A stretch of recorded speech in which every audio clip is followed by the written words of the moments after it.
I was originally going to do a video on endorsements. I realized, you know, my graphic designer was sick last week and I didn't get all the endorsements out I wanted to. I wrote them, but we haven't put them to any pictures. Anyways, I want to be loud about where I stand politically, and I was originally going to make a video about endorsements today. You know, who do I support? So, let's get that easy part out of the way. Khrystian King for mayor. I only started actually paying attention to him 6 or 7 months ago when he announced. I have only been paying attention to politics for about 2 years, but short version is, he's been consistently pro everything that actually matters. Few political points here and there, but he's a social worker of 30 years, and realistically, that's the kind of...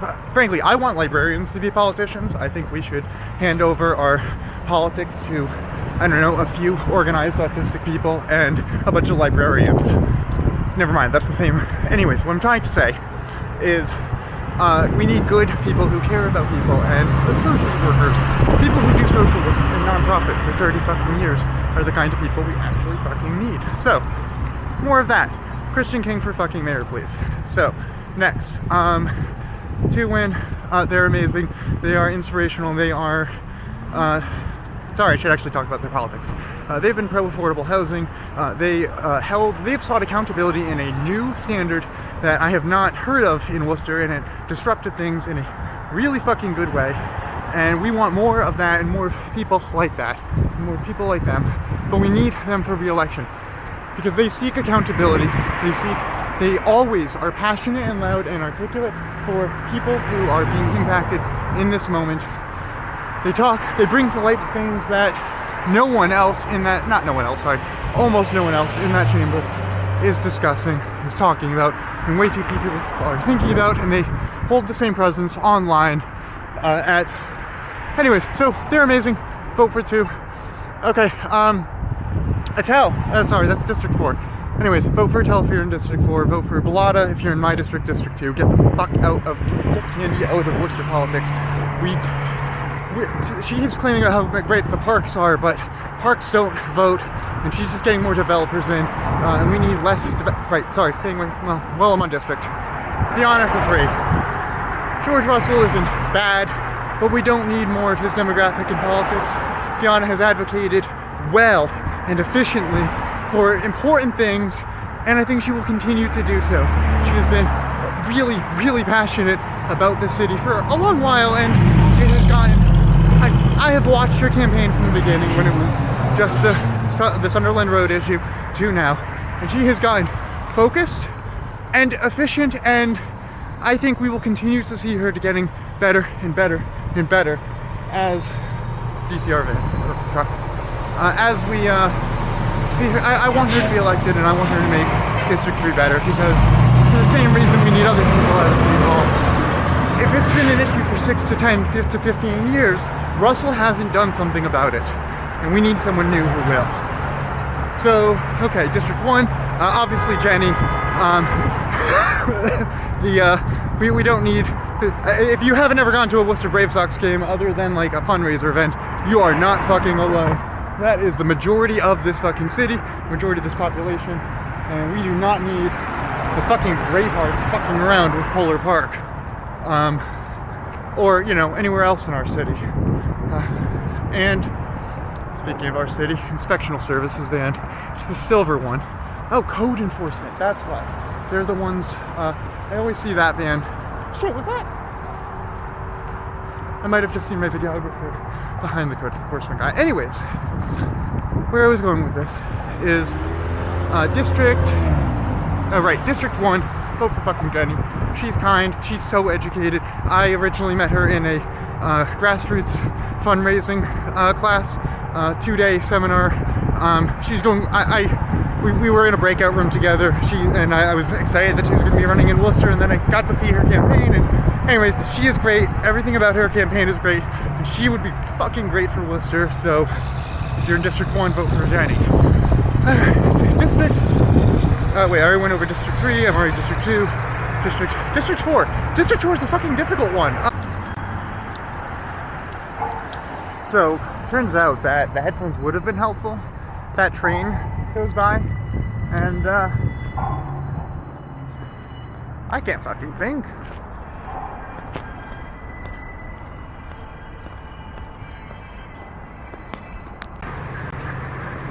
Still going. Anyways, as I was saying before, screeching trains. Katia Norford for District 4. Nothing actually really that much against Lewis. I think he's good-hearted, but he's also large business minded, not small, and that equals developer minds in the end.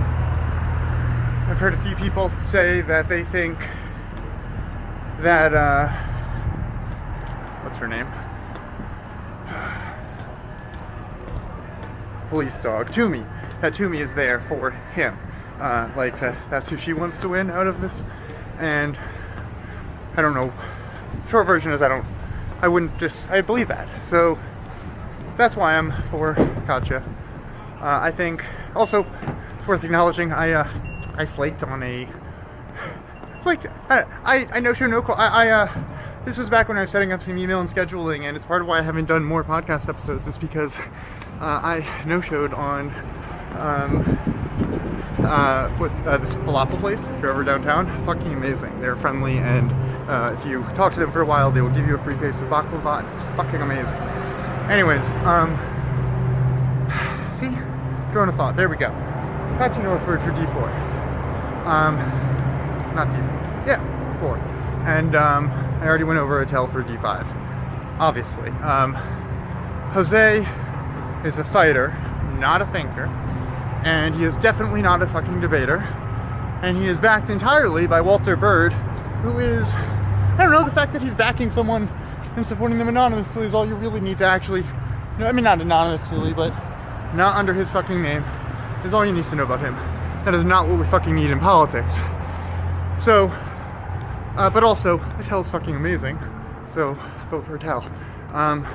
If she's running for mayor, I would also say that, vote for fucking Etel, but luckily, we have King. So, brings me to the at-large people. It's actually kind of, not really difficult. So, I already said, right, okay, so Maydee Morales, she's amazing. Also, not social worker, but has been in nonprofit for, probably should not walk through all that scaffolding, has been in nonprofit for 40 years, 30 years, long fucking time, but at a administrative, organizational, and executive level. So in other words, understands, recognizes, and can build the infrastructure we need in this city, and knows what it takes, and additionally speaks for decades of impacted people, voices that she has been trying to address, and now she's trying to address at a larger fucking scale. Vote for Maydee Morales, please. I don't care if this is the first time you're hearing her name, Google her, vote for her. She's fucking wonderful and will be great for the city. Speaking of which, someone you've probably heard of, Domenica Perrone. She's also wonderful, friendly, great. It was fascinating in a debate because someone else had mentioned that they've lived in Worcester their entire life, and I can assume they're 70-ish. And Domenica says she's been in Worcester for 7 years. And to me, this is a really easy, clear-cut decision. Domenica's 7 years are worth more than that woman's 70. I think that one was to me, but it might have been Gloria. I unfortunately get them mixed up. But Domenica is educated, also intelligent, is very, very passionate about all the right fucking things. And while she does loudly speak for a few quite underrepresented and underserved communities, she also... Is this where the new Abby's house is going, or is that... No. Anyways, when she speaks, her campaign is great. It's a campaign. It's not a, here's who I am. It's a, here's what I have to offer. So she's great and will do great things in the city. Frankly, in similar ways to Maydee. Without the experience, well, not without the experience, with significantly less. But that being said, I will take someone who's got 4 or 5 or 8 probably. I'm assuming Domenica has been volunteering for a lot longer than she's been working in this kind of work. Vote for Domenica. She's amazing. And I'm probably forgetting people. I do that. Well, we talked Mayor fucking Petty. Well, first and foremost, I have to acknowledge that his response to crisis pregnancy centers, which effectively are they're underserved children factories. They specifically cater to people that cannot afford or otherwise access healthcare and often cannot read English. And they advertise abortion. They do not offer abortion. They do not recommend abortion. They shame people and trick people into not getting an abortion. And this results in many, many, many, many more people that, if conservatives actually cared about people leeching off of the system, they would obviously recognize that this is, but they benefit from it in the long term. They need workers. They need people who grew up in poverty, who need to work under capitalism too. So crisis pregnancy centers are complicated but serious fucking issue, and Worcester has 2 of them. And Mayor fucking Petty's response to the issue, primarily to me, but also to the general people of Worcester, is wrap it up. And of course, in the setting with me, he meant that as wrap it up, you're over your 2 minutes in public, whatever. I hope you can hear me over this thing. I'll revoice it otherwise. But, you know, what he's really saying is, if you don't want to worry about abortions, wrap it up. Like, that's what this comes down to. But it's also, you know, this was in City Hall for 7, 8, a lot of fucking times. And his response to that was not, let's figure it out.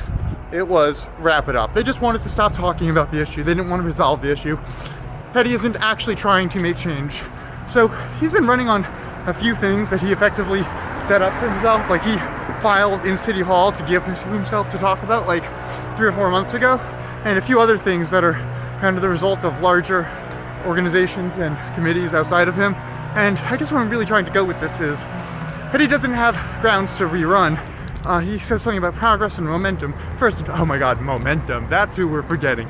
Bergman, Councillor Bergman. I'll get to that in a moment. We don't have the right momentum. We're going in the wrong direction fast. And, I mean, not the wrong direction. It's, you know, kind of the right direction, but it could be a fucking good direction. We could be an example for the fucking East Coast, and instead we've got a ballpark. We've got the most expensive ballpark in the continent. Sorry, 3rd league, whatever, I don't fucking ball. What I'm trying to say is, it's been 8 years. Not only do we not have much to show for it, all of the existing problems have been existing problems for that 8 years. Some of them have gotten worse. Most of them have not gotten much better. And he's done woefully little to actually address them. So, moral of the story is, don't fucking vote for Petty, please. And then, last but maybe least, I mean, not least, because unfortunately, he's the one we have to worry about getting instead of Johanna. Oh, fuck, I forgot about Johanna. Okay, so, I know Johanna has played a little bit of his anti-politics, but the fact of the matter is, she does speak for a lot of underrepresented communities. She is a really fucking good-hearted person. She is running to make the city a bit better place for everyone who has impacted like her. Yes, it's a little bit self-centered, but it is. Oh, I have to talk about Jermoh and Coleman. That's a whole separate other thing. See, I'm not forgetting anyone specific. I'm just going through my list, and, you know, I have a list in my pocket. I just didn't even think about going through it. Anyways, so Johanna is a good person, and Johanna has good interests for the city, and I would much rather Johanna than, to be honest, Jermoh. I've talked to Jermoh about running a bunch of times. The first time was asking how I could support him, and the response was donate. And as someone who has lots of connections and is articulate and has a social media following, and frankly has way too much free time on his hands, I expected a bit more than that, but that was his response very early on, when I could have, anyways. He could have, so when I met with other people, I offered marketing, I offered branding, I offered whatever. Jermoh didn't want any of me, and that's fine, but turns out it was a good thing. So when King announced, I realized, so the problem is, I went to Jermoh's opening thing, and he proudly said, and still says, he wants Worcester to have an option. So, we got it. We got the option we got the progressive option that people want, and maybe King can't win against Petty, but throwing himself in the mix doesn't give us an option. It reduces it divides the value of people's votes. So I apparently am not the only person who did, but I talked to Jermoh mid-July about saying, to be honest, I actually said he should entirely drop out, and my theory was he could ride it to something higher, which seemed to be obviously what his end goal must have been at that point, and to endorse every other progressive candidate. I said, if all 6 of them run, we're gonna get 2, 3, hopefully 4, maybe 4. We're not gonna get 5, and we're definitely not gonna get fucking 6. If Jermoh used his platform, built it the fuck up, and then endorsed the hell out of King, campaigned with everyone else of the rest of the thing, and was like, yeah, don't vote for me, I'm pulling out because too many people in this race. We could have all 5 of them, and Worcester would be better for it. And my position is not necessarily that was Jermoh's responsibility, or like we can take away whether or not he should have. You know, so it's also worth acknowledging Jermoh confided in me. He quit his full-time job to campaign for mayor. He is trying to be the mayor of Worcester, but also,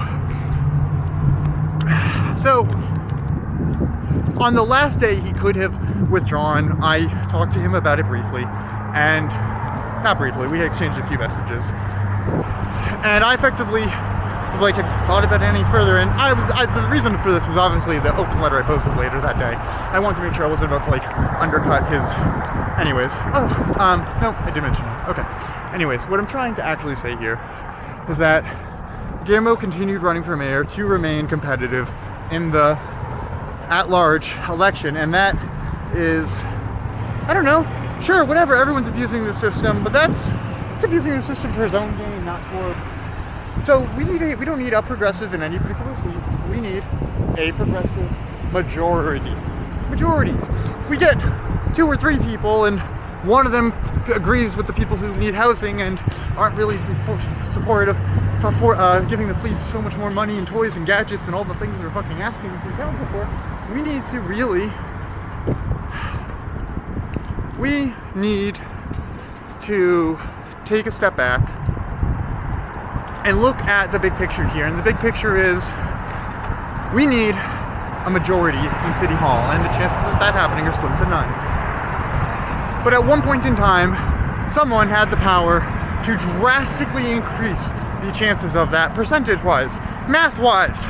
1 less vote. So that was before I realized Donna Gloria was also voting, which kind of evens us out a bit.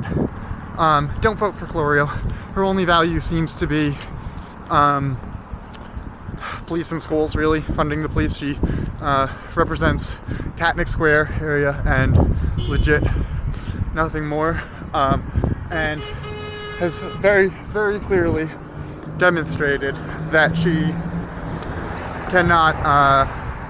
she can speak quickly at the forums, but she does not at City Council, which frankly means that Deer in the Headlights Act is just short of what's the fucking word? Filibustering. So, anyways, what I'm really trying to say here is vote for King for mayor. There's someone else Coleman. He's a friendly dude. I voted for him. Let me actually take a step back and say Coleman was my 6th pick. I think he's asking for a chance. I'm a new voter who has not been paying attention for the last 20-something years that he has been running. He has seemed friendly, and more importantly, he would be great to have at City fucking Council. Look at how long Candy fucking Carlson will speak just to get to, I disagree with what he just said about human rights because I don't want to vote on that. And Bill Coleman will say in 3 fucking words, yeah, what Thu said. And that'll be fucking that. Yes, we want Coleman. Who cares if he's a bit of a TV radio personality? We would rather, I would, that being said, Peterson is just a radio personality. You can hear it on every single one of his everythings. It's all an advertisement. Someone else pointed out that the blue and green of his shit is the same. You can see the Braveheart shit all over his stuff. He's just trying to get back into the spotlight now that I actually think about it. He's trying to get back invisible himself because his team no longer is. That's what this really is him trying to get the Bravehearts back into the spotlight by getting himself as a white business dude into politics. fuck that. Vote for Jenny. Vote for Feanna. Vote for Etel. Vote for Katia. Who am I forgetting? Which district? Bilotta? Rob? Have I already said? What the fuck ever. I'll put all this in the comments so people can read it there. Thanks for actually listening. Hope this wasn't too winding, and let me know if you want to hear a bit more about politics, because I'm going to probably get louder and start live streaming / recording shit and piecing together actual fucking moments, because some of these meetings are really fucking telling, but no one bothers to watch them, so it doesn't matter. So, and I understand if you don't want to be there for 4 or 5 hours some fucking times. So, let's pull up the highlights for you guys. Talk to you later. Bye.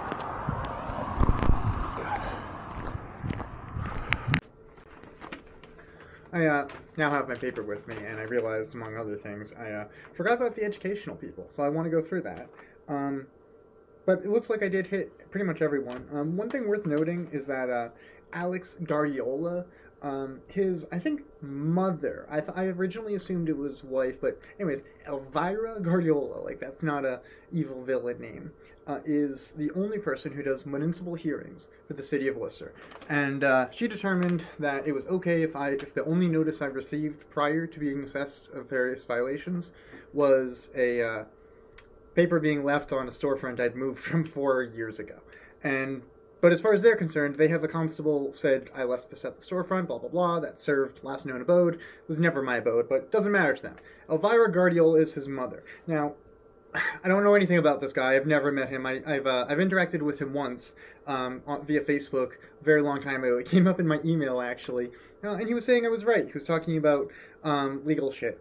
But I'm assuming, so it's not just this. So it's also, if you look at the way the Telegram forums were hosted, he never actually had to speak. So he's kind of just skating onto the election thing as Alex Guardiola on the thing without really having to talk much about his platform. Even Larry Shetler, one of the original D1 people, had more of a public platform than this guy has visible. So between the existing power structure that he's connected to and his ties to the Chamber of Commerce, oh, sorry, that's the other thing.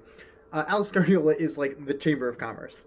And that's part of why I don't really think he should be involved in politics. He represents, I mean, like, sure, representing, but that doesn't represent small business, like I said earlier.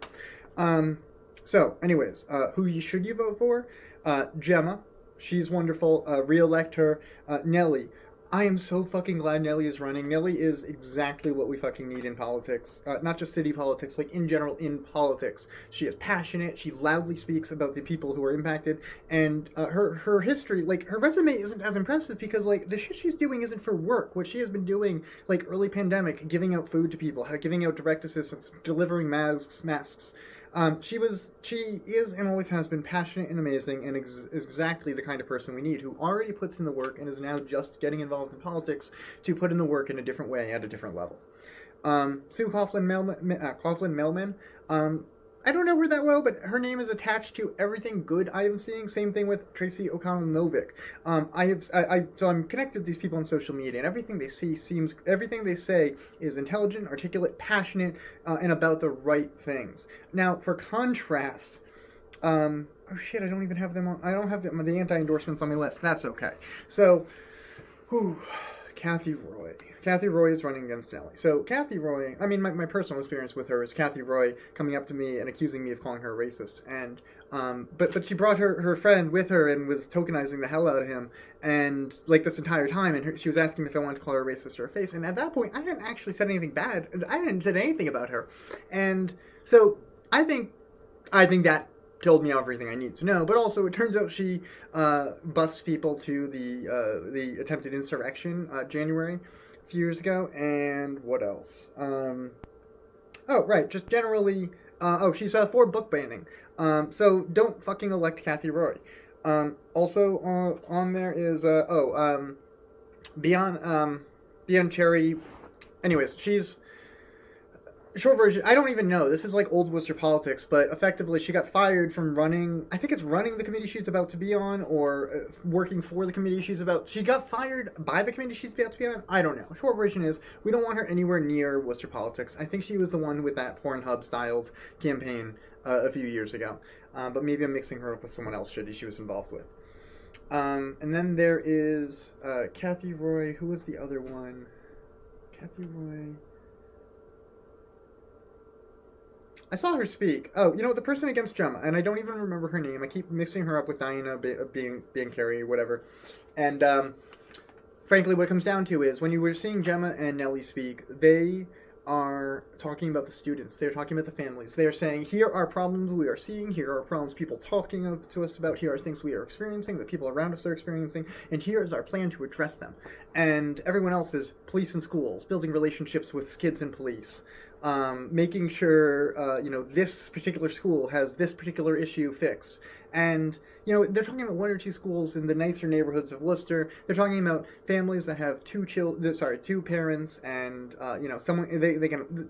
Anyways, the other people are... The Nelly and Gemma are talking about helping students. They're talking about about accessibility. They're talking about trade school access, so it's not just Worcester Tech, so that you can get, carpentry and common things that are alternatives to college in many different Worcester high schools. That is something they want to fight towards because they recognize how much more access that gives people, how much better that would be for the city. And then the other people are like, yeah, we'll reschedule our PTA meetings to be, in the evenings for people who have jobs. And it's... I don't know. They're focused on the parents, not the kids, not the schools, not the systems, and they kind of seem like they want to be them. More importantly, they never are prepared. The other parties are, they're very much reading from. They read a script that they wrote for themselves 4 or 5 hours earlier. It's fascinating watching that at the forums. A lot of the time, people won't even fucking respond to things. They'll say that's a good question, and then go off on one of their other values, and it's silly and upsetting. And we deserve better from Worcester politics. And we definitely need better for our fucking education.